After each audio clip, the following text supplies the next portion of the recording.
we would like to focus more on the, what is osteomyelitis, its clinical importance, its pathogenesis, how to approach a case of osteomyelitis including laboratory investigation, what are the imaging features, and what are the basic principles of management, right? And at the end I will show you some cases, to previously I have talked about osteomyelitis in great depth, I guess. So it is basically inflammation of the bone and all the components of bone including the medullary cavity. So it could be localized to a single portion, or it could involve any part of the bone including marrow, cortex, periosteum, and also the surrounding soft tissues. So its incidence is widely varied, but in general it is increasing in incidence.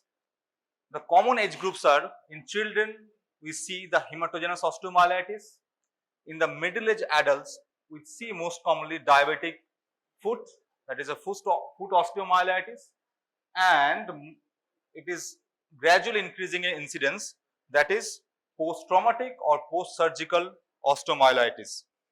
So in brief, the classification is like we can classify depending on the duration of symptom. It could be acute if the symptoms is less than 2 weeks. It could be subacute, symptoms is 2 to 4 weeks, or it could be a chronic osteomyelitis that the symptoms or signs are, or the infection is present for more than 4 weeks. Depending on the spread of mechanism, it could be hematogenous, it could be exogenous. That is, it is infection is coming from the outside environment following like trauma, open fractures, or it could be contiguous from a nearby source. And depending on the host response, it could be pyogenic inflammation, immunopyogenic organisms like Staph aureus or Streptococcus. It could be because of some low grade virulent organisms, okay, like the fungal osteomyelitis, Staphylococcus epidermidis, or maybe tubercular osteomyelitis. So the hematogenous group osteomyelitis we see in children, in patients, or in individuals who are using IV drugs. The exogenous group we see in open fractures following some orthopedic procedures like implants, or some nearby source like contiguous ulcers and all this. And the risk factors are, we usually see in patients who are at high risk, like having diabetes mellitus, immunosuppressions, patients having malnutrition, or who are using any kind of immunomodulators like steroid and etc. And as I told, the non-pyogenic group we see in patients who are infected with tuberculosis or fungal infections, or with atypical mycobacteria. So the acute hematogenous osteomyelitis, it is the most common form. It is usually seen in children. It has a bimodal age distributions in children younger than 2 years, or in children between 8 to 12 years. So the most common site of involvement is the metaphysis of a growing long bone. This is the most common site of hematogenous seeding of the organism. And I also discussed with you previously, depending on the blood supply and anatomical structure of the bone, the presentations, the spread of infections vary. Okay. So how does it matter? Okay, so before we go into some blood supply, why this metaphysis is involved? This is a common questions in your viva, maybe theory, or in PG examinations. So in metaphysis, we see this hairpin loop. Okay, so that means and also supplied by the end arteries. So that means the blood flow is sluggish over there. So the organisms get higher, there is a higher risk, and the risk of seeding of the organism is more in this end, because it is supplied by the hairpin bend and end arteries. And also this is the physis.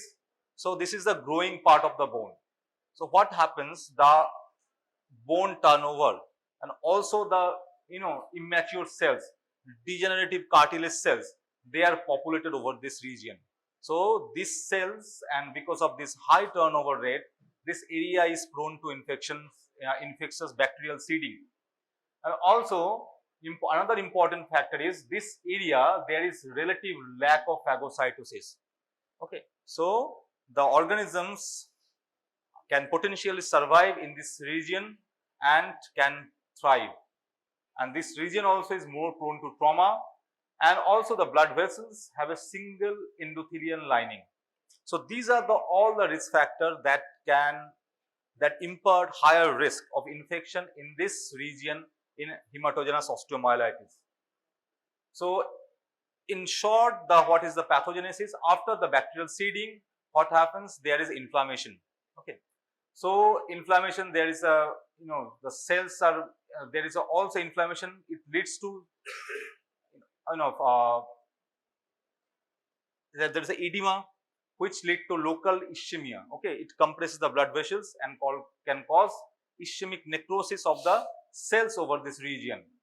Okay, so all the procedures like inflammation, edema, and like degenerative cells, they increase the intramedullary pressure over this region. They can propagate the ischemic process, and all this subsequently lead to subperiosteal abscess. This abscess breakouts of the cortex, it lifts the periosteum and cause the bone destructions and subsequently periosteal reactions, reactive new bone formations. So this is a vicious cycle from the bacterial seeding to inflammation, ischemia, subperiosteal abscess formations, and the spread of the abscess. So this is like in the metaphysis, there is a bacterial seeding, it subsequently grows, there is abscess formations, it's break out of the cortex, it comes out, it lifts the periosteum, and once it's lift the periosteum, there is reactive formations. The bone tries to contain the infections, so we get periosteal reactions and reactive new bone formation. And depending on the blood supply, in children younger than 2 years, I have discussed with you previously, in children younger than 2 years, we have, in general, we have to remind that the feces, the part of the feces, this is basically, it prevents spread of the infection. Okay, so what happens? But in children younger than 2 years, the blood vessels, they cross the feces. So any inflammation or infection that is present in the metaphysis can cross the feces and can go into the epiphysis. But in children more than 2 years, these blood vessels are not there. So the feces acts as a barrier to the spread of the metaphyseal infection. So in less than 18 months, less than 2 years, you see the feces, this is a part of the feces, they basically prevent spread of the infection. But in less than 2 years, the blood vessels, they have a common blood supply. So infection can go over there and spread into the joint. But in 2 years till adulthood, till 16 years or 18 years, there is they have a separate blood supply. So the infection, there is less chance of spread of infection. And in adults, once the growth is complete, the feces is absent. So again, the infection can spread from any part of the bone to the epiphyseal part and subsequently into the joint. So septic arthritis is common in patients in children in less than 2 years and also in adults because of this mechanism. So hip joint is the most commonly involved joint in children. And this picture you have to note down, you have to understand the concepts that in some joints, this is the feces, in some joints what happens, the capsule is attached below the feces, okay, near the metaphysis. So basically this metaphyseal part is inside the joint. What are those areas? These are the areas: proximal humerus, radial neck, distal fibula. These in this part, they are basically feces interarticular. So any metaphyseal infection can cause septic arthritis. But in other regions, see, normally the capsule, this blue is the capsule, they attach above the feces. Okay, so the metaphyseal part is outside the joint. So these regions are protected from spread of from septic arthritis. What are the most common organisms? We have Staph aureus, Streptococcus, gram-negative organisms are more common. Haemophilus influenzae. This organism was common in patients in 6 months to 4 years, and in individuals who are having IV drugs, Pseudomonas is the common organism. And what are the special circumstances? In patients with sickle cell anemia, Salmonella osteomyelitis is common.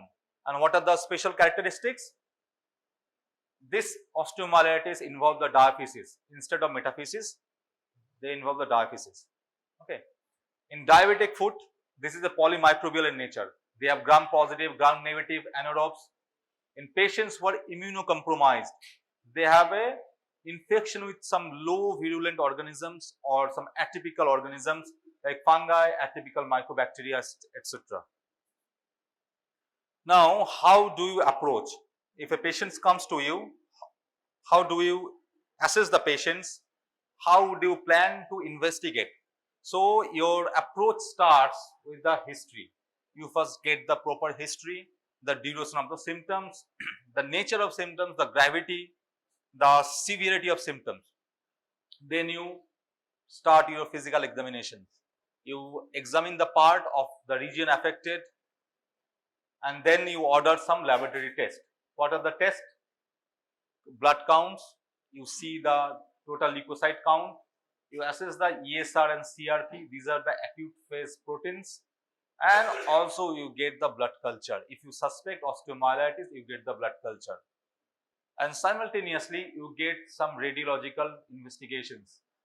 You start with the plain X-rays, then subsequently, if in doubt or in cases which are ambiguous, you get CT or MRI, now also the bone scan. And if you suspect there is an abscess, so you aspirate the abscess and send for culture examinations.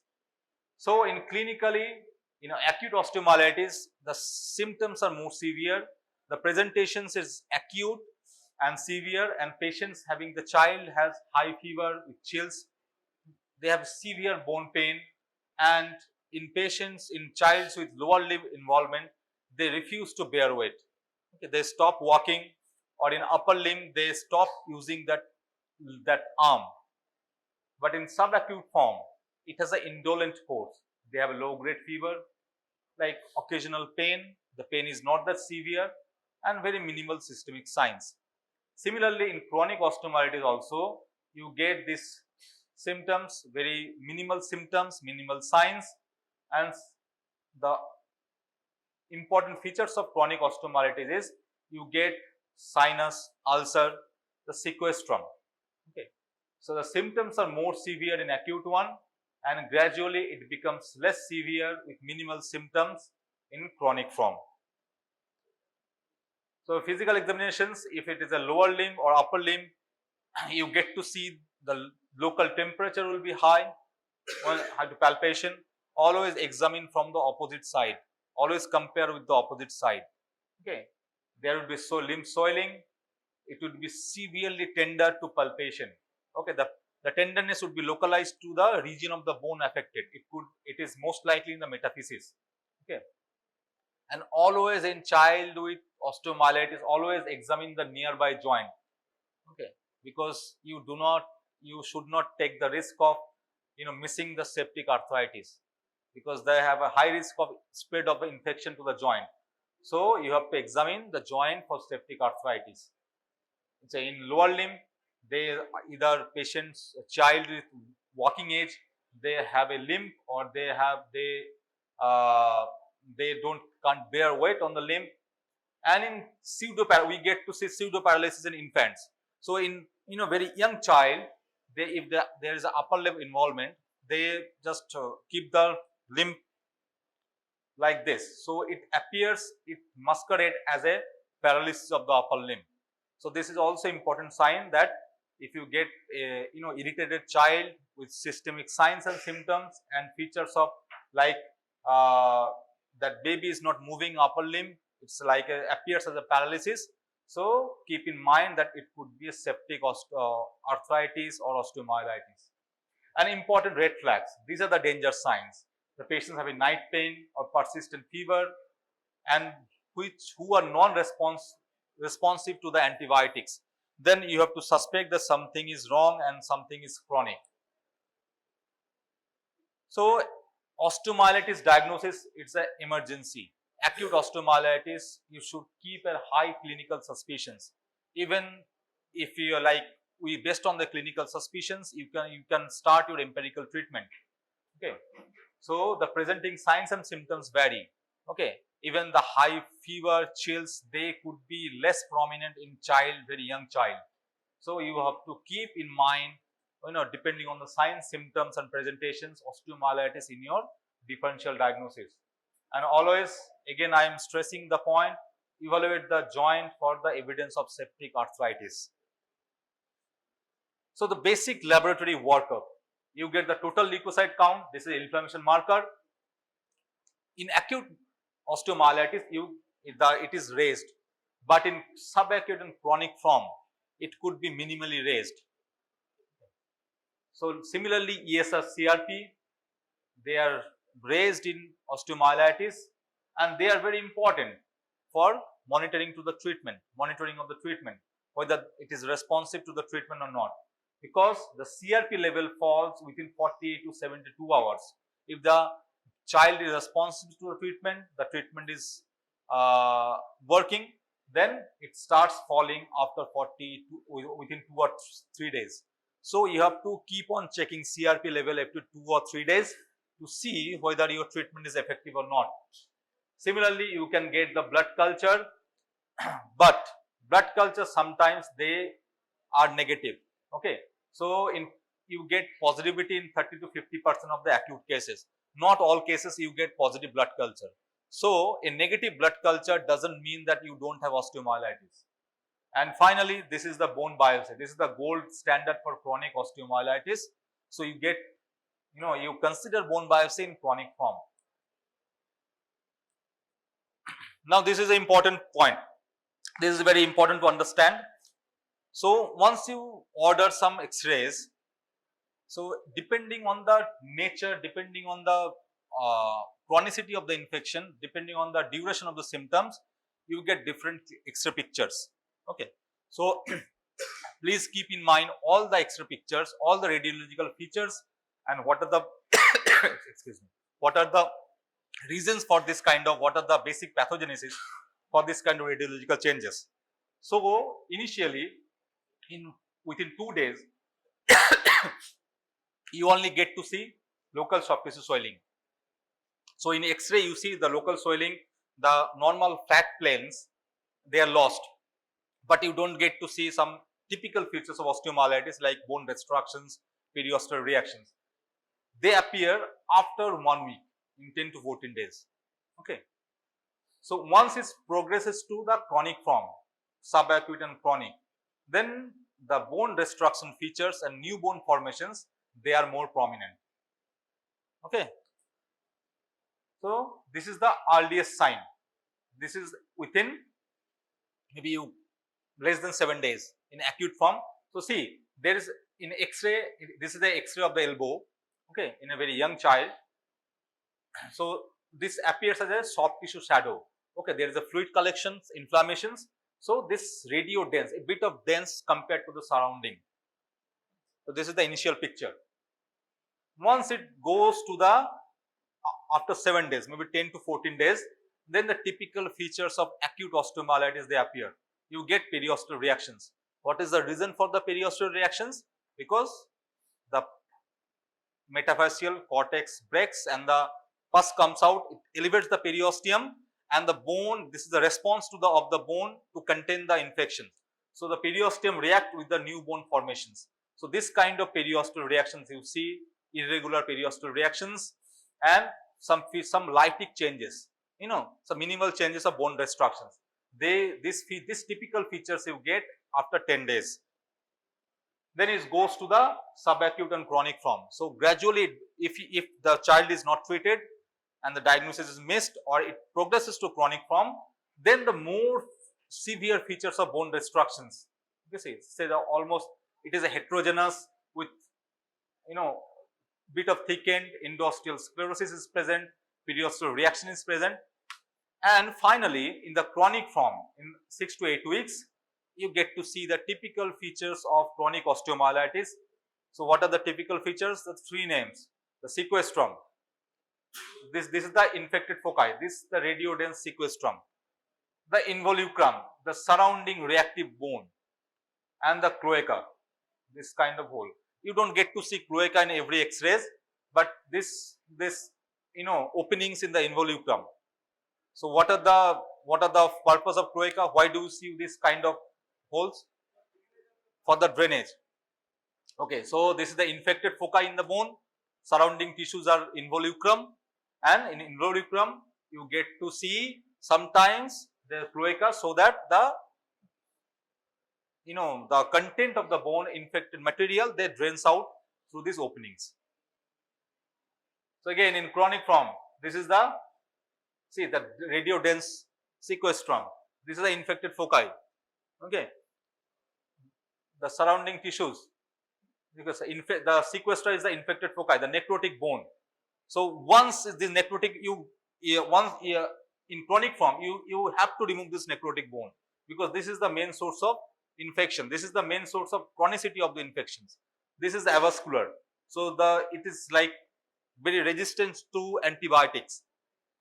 The surrounding reactive bone, this is the involucrum. This is radiodense. This is a new bone. Then in patients, if you suspect like your diagnosis is ambiguous, the features are ambiguous, then these are the advanced radiological features, radiological investigations you order. You order MRI. So MRI, there are the different sequence of MRI, T1, T2, and also some contrast MRI. So basic, you just remember the basic things. In T1 you get the fluid, the edema fluid, they appear as a low signal intensity, basically dark. So this is the T1 image. See, there is this part of bone is infected. Okay, there is a edema, inflammation is there. But in T1 it appears as dark. Whereas in T2 image or fat suppressed image, any kind of fluid, they appear as bright. See, this is the fat suppression and T2 image. So this area appears as a bright, inflammation is there. So in T1 it is dark and T2 is bright. It's simple, this basic concept. And in chronic osteomyelitis, this CT scan, they helps to identify the area of the bone affected. If you can't see the sequestrum in X-ray, then if you plan surgical interventions, then this CT scan helps you to identify where is the sequestrum is there, which part you need to remove and you have to access. Okay, so in CT scan it is clearly visible, this infected dense foci sequestrum, and also this is a quite dense involucrum. Okay, so this is the X-ray, radiological X-ray, and of the same patients, this is the CT scan. See, this is the axial CT scan. You see there is a very tiny radiodense foci is there. Okay, so this is the sequestrum. And also ultrasound, you can get to see, ultrasound helps you to detect subperiosteal collections in children, and also the bone scan. Okay, bone scans, they pick up the the area which are very active, very inflammation is there. So they pick up the radioactive material. So if the radiological features are not conclusive, very ambiguous, then MRI and bone scan, they helps you to diagnose osteomyelitis very early, because the radiological features, they appears quite late, after 10 days. So this differential diagnosis you have to keep in mind. So always keep high index of suspicions, because you can't afford to miss the diagnosis of osteomyelitis.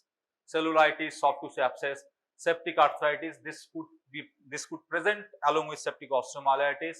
Some bone tumors, these are the bone tumors, Ewing sarcoma, osteosarcoma, they often present with features of osteomyelitis. Sickle cell crisis, okay, they present with acute bone pain and inflammation, they appears as a osteomyelitis. And others, glycogen storage disease. Okay, so these are the differential diagnosis. Now management, once you diagnose the osteomyelitis and you think, okay, this now you have to, how would you approach treatment? So to understand the concept, you need to remember these are the 5 basic principles. What are the principles? The NED,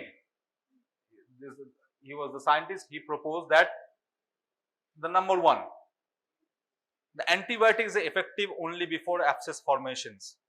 So that here lies the early detection of the osteomyelitis.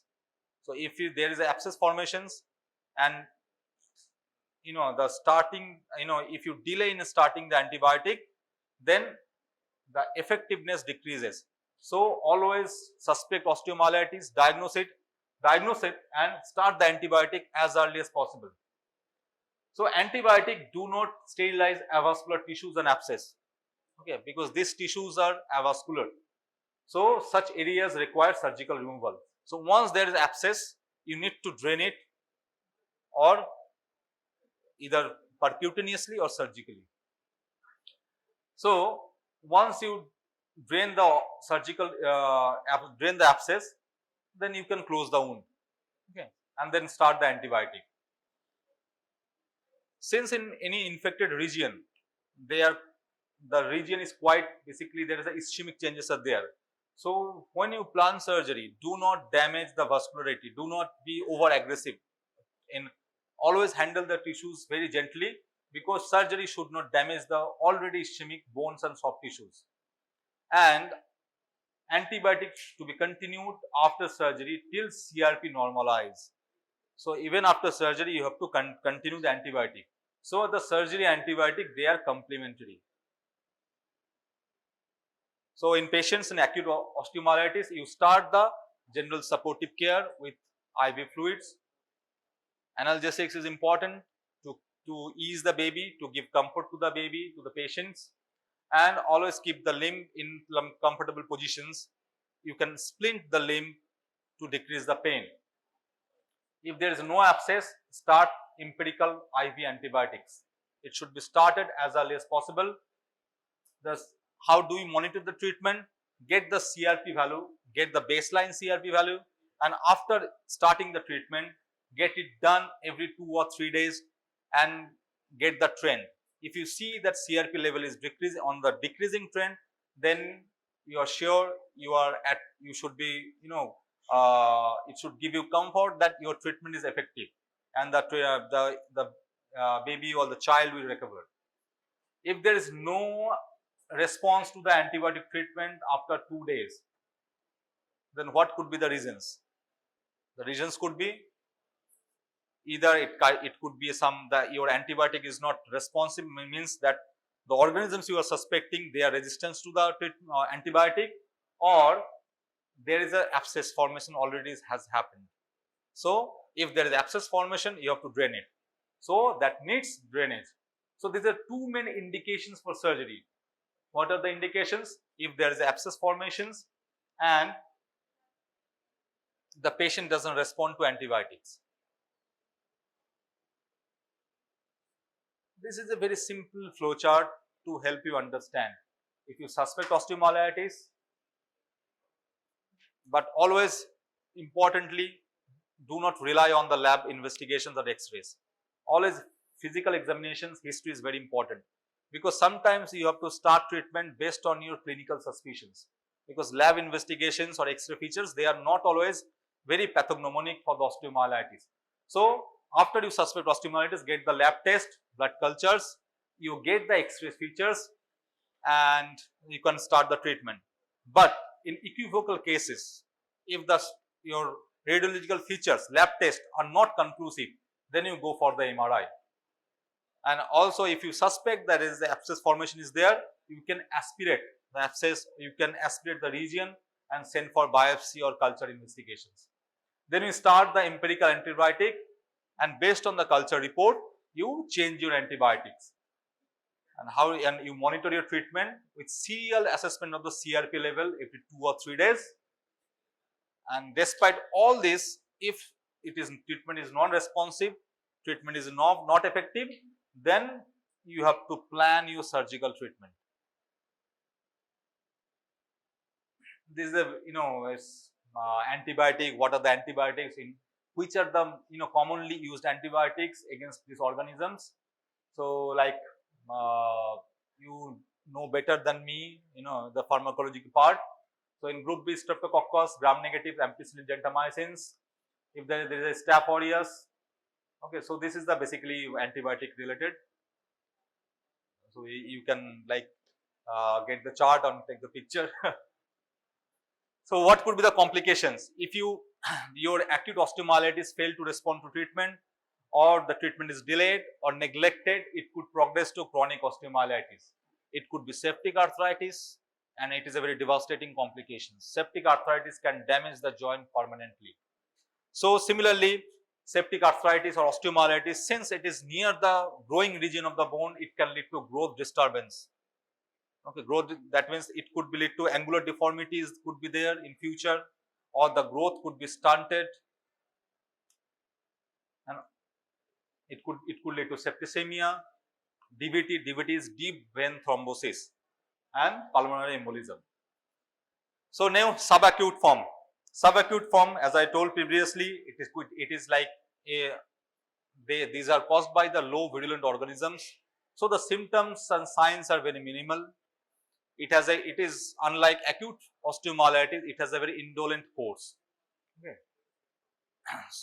Similarly, based on the clinical features, you have to get the X-ray radiographs for the diagnosis, and since the clinical signs and symptoms are very minimal, so very often you have to go for the MRI to narrow down your diagnosis. Okay, diagnosis is sometimes established with biopsy, but biopsy is even not confirmatory because in most of the cases you get negative biopsy. This special kind of subacute form, Brody abscess.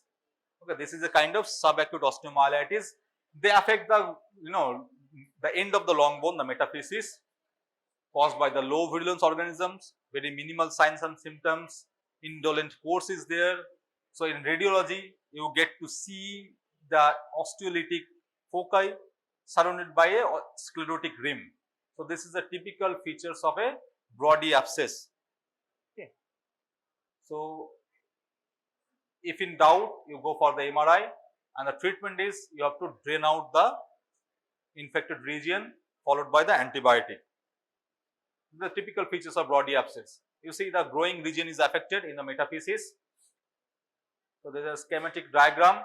This is the kind of infected foci. It is surrounded by a reactive region of the bone, that is sclerotic rim.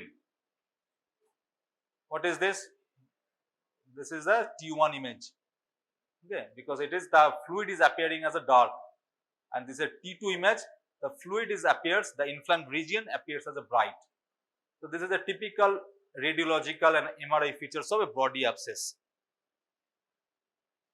Now in chronic form, the chronic form is the hallmark. The most important features is there is an infected foci inside the bone, and the surrounding tissues are really compromised.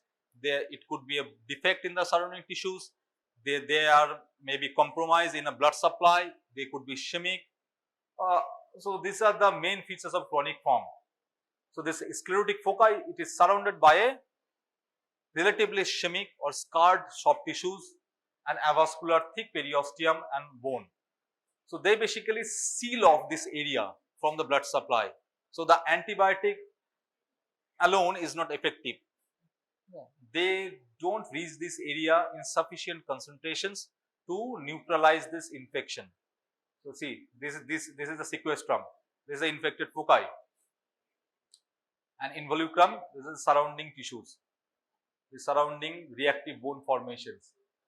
This involucrum is often have a perforations opening. There is a cloaca. Charney mother classification is there for the chronic osteomyelitis, but it's very complicated. It's not for you. So diagnosis, and come to the diagnosis and management part. So in diagnosis, based on you have to get the clinical features, symptoms, signs, and clinical examinations. You get to see what are the features. You get ulcers, you get this draining sinus. There could be deformity, and overlying tissues could be necrotic, damaged, or scarred.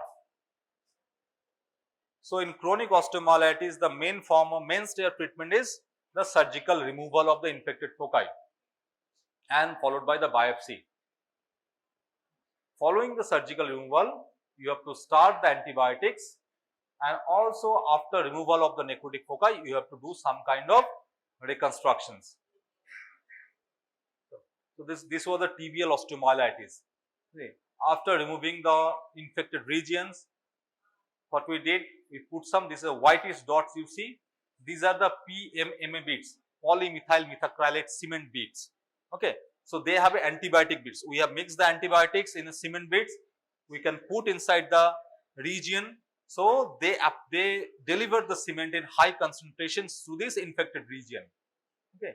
So, these are really effective, and this is the vacuum assisted closure, VAC, because often you get, because the overlying tissues is scarred, necrotic, very often you get after removing the damaged portions, there is a huge defect to the soft tissues, but you have to close the soft tissues, because without, if there is a continuity, if there is exposing the, if the underlying bone is exposed to the environment, the infections won't heal. So, this is a newer modality of treatment. So, vacuum assisted closure, it continuously suck out the content, infected material, and also close the gap. So, these are the overall basic clinical approach and basic concepts of acute and chronic osteomyelitis.